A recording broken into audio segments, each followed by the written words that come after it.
असम का बोडोलैंड, जहां कभी विद्रोहियों के हमलों की गूंज थी, लोगों का खून बहाया जाता था, अब वहां शांति और विकास का युग तेजी से आगे बढ़ रहा है।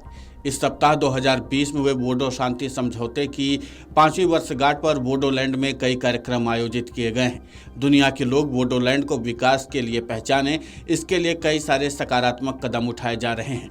बोडोलैंड में जानवरों को निशाना बनाने वाले 57 शिकारियों की एक अनूठी कहानी सामने आई है। वे शिकारी अब दुश्मन से दोस्त बन चुके हैं।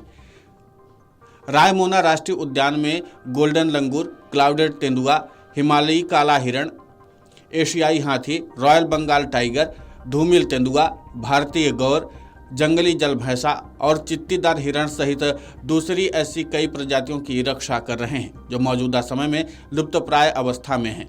सभी पुरुष शिकारी वन विभाग के साथ मिलकर जंगल और वहां रहने वाले जानवरों के रक्षक बन गए हैं।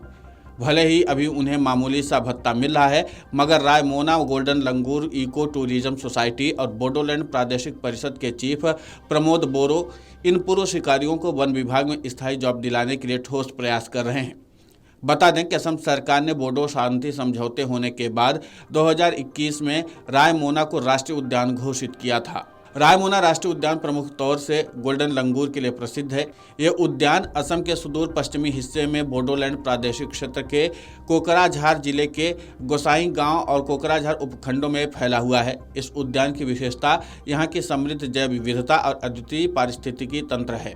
रायमोना राष्ट्रीय उद्यान के उत्तर में भूटान का फिप्सूज वन्यजीव अभयारण्य है, तो पश्चिम हिस्से में पश्चिम बंगाल का बक्सा टाइगर रिजर्व है। इसके अलावा पूर्व के हिस्से में मानस राष्ट्रीय उद्यान स्थित है। इस राष्ट्रीय उद्यान के पश्चिम में सोनकोश नदी का बहाव है, तो वहीं पूर्व में सरलभंगा नदी बहती है। इन दोनों नदियों को ब्रह्मपुत्र की सहायक नदियां कहा जाता है। रायमोना गोल्डन लंगूर इको टूरिज्म सोसाइटी के सीनियर एडवाइजर सोमनाथ नरजारी ने कहा कि 2021 में जब रायमोना नेशनल पार्क को राष्ट्रीय उद्यान घोषित किया गया था, उससे पहले यहाँ पर शिकार की घटनाएं होती रहती थी। लुप्तप्राय जानवरों को निशाना बनाया जाता था। जंगल और जानवर दोनों को नुकसान हो रहा था। पहले यह पता लगाया गया कि शिकारी कौन है। मालूम हुआ कि वे आसपास के गांवों में रहने वाले लोग हैं। इसके बाद वन विभाग और रायमोना गोल्डन लंगूर को इको टूरिज्म सोसाइटी ने शिकारियों से बातचीत की। उन्हें बोडोलैंड की नेशनल पार्क का महत्व बताया गया कि यह क्षेत्र किस तरह से आसपास के इलाके को पर्यटन की दृष्टि से विश्व पटल पर ला सकता है। बोडोलैंड प्रादेशिक परिषद के चीफ प्रमोद बोरो ने भी शिकारियों को आश्वस्त किया कि वे शिकार करना छोड़ देते हैं तो उन्हें मुख्य धारा में शामिल कर लिया जाएगा। बीटीसी चीफ प्रमोद बोरो ने कहा, देखिए, रायमोना एक नया नेशनल पार्क है। इस प्रोजेक्ट को आगे बढ़ाना होगा। अगर ये प्रोजेक्ट देश दुनिया के पटल पर आता है तो इसका फायदा समस्त बोडोलैंड को होगा। क्षेत्र में पर्यटक आएंगे, जिससे राजस्व बढ़ेगा और स्थानीय युवाओं को रोजगार मिलने की संभावना बढ़ जाएगी।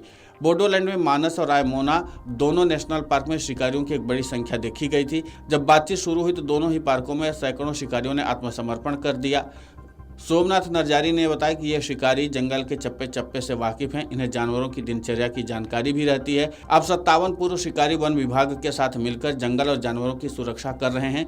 वे गाइड की भूमिका भी निभाते हैं। उन्हें वन्य प्राणी जीवों से संबंधित कानूनों की भी जानकारी दी गई है। अब ये सभी लोग वन विभाग के स्वयं सेवक की भूमिका में आ चुके हैं। उन्हें वन से जुड़ी दूसरी गतिविधियों में शामिल करने की योजना बनाई जा रही है।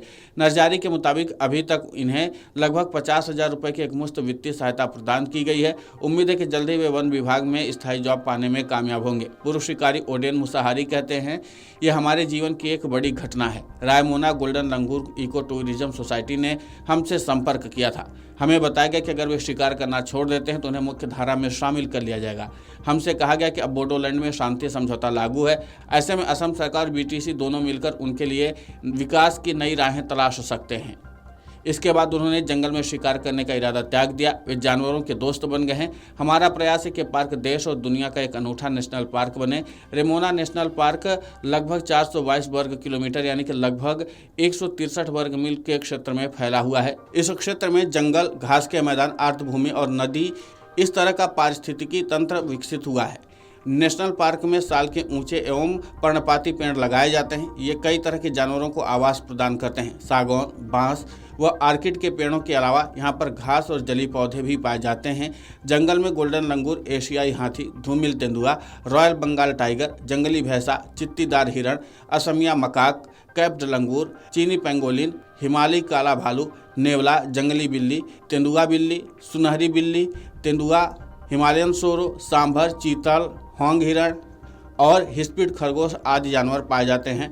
पक्षियों की विभिन्न प्रजातियां पाई जाती, इनमें दलदल फ्रेंकोलिन, क्लीज तीतर, बगुला, भारतीय मोर, ओरिएंटल डार्टर, कॉलर वाला फॉल्कनट, पतली चोंच वाला गिद्ध, ब्लैक बाजा, बंगाल फ्लोरिकन, हरा शाही कबूतर, पर्वतीय शाही कबूतर, लाल छाती वाला तोता, great pied hornbill, grey hornbill, पहाड़ी मैना, स्केली थ्रश आदि पाए जाते हैं। इनके अलावा भारतीय अजगर, भारतीय रॉक पायथन, भारतीय कोबरा, भारतीय तंबू कछुआ और बंगाल मॉनिटर छिपकली जैसे जीवों की प्रजातियां भी रायमोना नेशनल पार्क में देखने को मिलती हैं।